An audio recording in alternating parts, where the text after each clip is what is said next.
Good afternoon, everybody. Uneducated Economist here. Thought I'd talk a little bit about the meat industry, and this is kind of a sensitive subject for people. A lot of people don't want to hear about how something has to die in order to feed us, but that's what happens.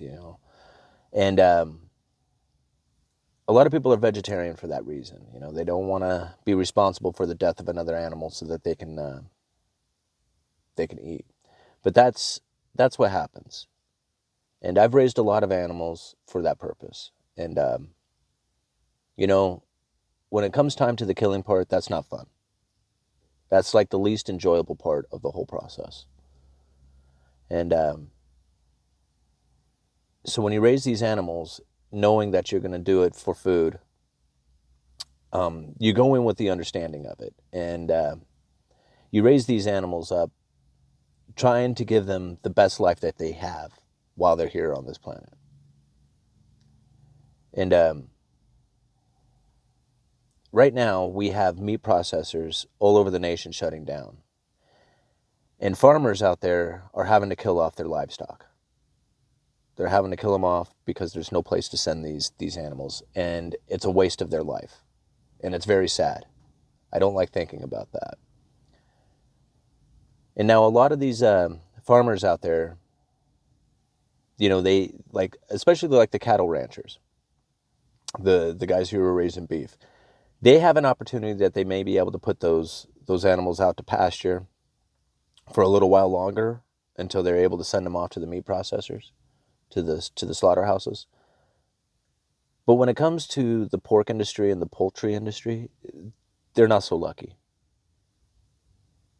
And I've raised a lot of birds. I've raised a lot of poultry.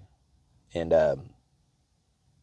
when you get the birds that you're going to raise for meat, it's a particular breed that you're going for. It's not like the chickens that you see in the barnyards and, thinking about like, maybe if you knew somebody who has like chickens that they're raising for eggs. It's not the same bird. They're not like Rhode Island Reds or stuff like that. What you are buying or what you are getting when you get a poultry for meat production is you're getting something called the Cornish cross rock. For the most part, there's a few breeds out there, but Cornish cross rocks are the common one. And these are a hybrid bird. They're not genetically modified. They're not nothing like that. It's strictly hybriding that they have done. And the bird that comes from this breeding is what they refer to as a terminal breed, meaning that you couldn't get like a male and female of the Cornish cross rocks and expect to breed them and get more Cornish cross rocks. It doesn't quite work like that. Once these birds have hatched, they have about 8 weeks. 8 weeks is all it takes to raise one of these small chickens from the time they hatch, the hatchlings, to processing size, which is crazy. And I've raised these birds myself. And I tell you, when they get to about 5 or 6 weeks old, they eat and drink like crazy. And they're a lot of fun to raise. They're chickens are one of my favorite hobbies. When I had the little hobby farm going, I loved raising the chickens. That was like by far my favorite part of the whole hobby farm. And yeah, when they get to about 8 weeks, they are monsters. And it's crazy because I've raised like little I've taken some eggs and I put them in an incubator from my regular like egg laying chickens. I had a rooster and I had about 32 laying hens at one time, and I would take some of the eggs and I would put them in an incubator, and I would hatch those birds out, and I would raise some of these egg layers with my meat birds, just as chicks themselves. They would run around, and it was crazy on how fast those meat birds, the Cornish cross rocks, how fast they would grow. Because in 8 weeks, the little egg layers would still be kind of small little birds, where these monster Cornish cross rocks were just huge. They were like, 5 to 8 pounds. So when it comes to chicken processors out there, or the chicken farms, if they do not have a place to send those birds, they have to kill them off. Because it would be more inhumane to let them continue to grow than it would be to go ahead and just end their life. And I know that's sad to say, but if these birds, they don't stop growing. And I've seen people who have let those birds go too long. And they'll end up with these 12, 15-pound birds. And they can hardly move. They have heart conditions. They die just all of a sudden.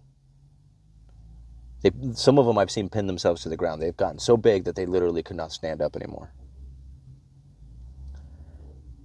So when it comes to these bird process or these bird farmers and processors out there, if the processing plants shut down, it literally puts an end to their life, and they have no,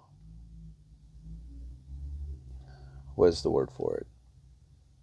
They had no fair chance. They were put onto this planet for the intent of eating, and then they end their lives, and they never served a purpose. It's sad to think about that. It really is. And, the administration is trying to use the, Defense Production Act, I think, to kind of force these meat processors to open back up. And the meat processors are backlashing, saying, hey, we're already having issues with our employees coming down ill from this coronavirus. Opening this up, forcing us back to work or forcing us to open up is dangerous to the health of our employees. So there's a very, very sad state of affairs taking place, So when it comes to these birds, I don't know how many people out there who watch the channel have the capabilities of raising birds on their own, or if you would even be willing to. But raising birds on your own for your own consumption is really an easy thing to do. You can order these chicks through the mail, which is surprising. They literally, they ship to you, these little tiny birds, little hatchlings, will come to you in a box of 25. You can order, I've ordered them as little as 25 of them at a time. And you and the neighbors can raise these things and then spend a weekend, processing them down and getting them ready for the freezer. And it really isn't that hard to do. It's pretty easy. And you can give the birds that you eat a really happy life while they're here on this planet. And so I would encourage everybody, if you have the opportunity, to start raising your own food, because a lot of people are doing their own gardens, and a lot of people are getting ready for, a slowdown in the food production of this country, which is already really starting to take place. But I would encourage you guys to look into raising your own birds. Like I said, if you have the area, it doesn't take much room. It really doesn't. I raised 20 birds in an area that was about 12 by 20. It was pretty tight, but you clean their pen out pretty regularly, and really they're pretty small for the most part. It's when they get to about, like I said, about 5 or 6 weeks that they really start to grow fast. And like I said, you can sustain your life. You can provide these birds that are going to hatch anyway. These hatcheries, they're going to they're going to hatch these birds out for sale, and you can provide them with a decent life while they're here. Because to think about how these birds are, and it's just sad to think that they're going to take millions of birds and kill them off and throw them away. And they never had any real purpose of this on this planet. And it's just a waste. It's just a complete waste. So if you're gonna raise these birds on your own and stop buying from the grocery market, I would encourage you to do that. I know that as soon as I have the property again, where I live now, I just don't have any room to raise birds, or else I would be. I really would. And I'll leave a link down in the description to a couple of videos. And if you're squeamish I would say probably don't watch them. But I will show you the chicken plucker that we had that would pluck a chicken in 30 seconds. Kid you not. I mean, take all the feathers off your bird in 30 seconds. And I'll put another video down there on how to eviscerate a bird and get it packaged up and ready for the oven or freezer. And really, it's pretty easy to do. It doesn't take much effort. It takes a little bit of time, a little bit of space, small investment. And yeah, you can give these birds a happy life and not have to have them be wasted. Anyway, kind of a sad one from the Uneducated Economist today. You guys let me know.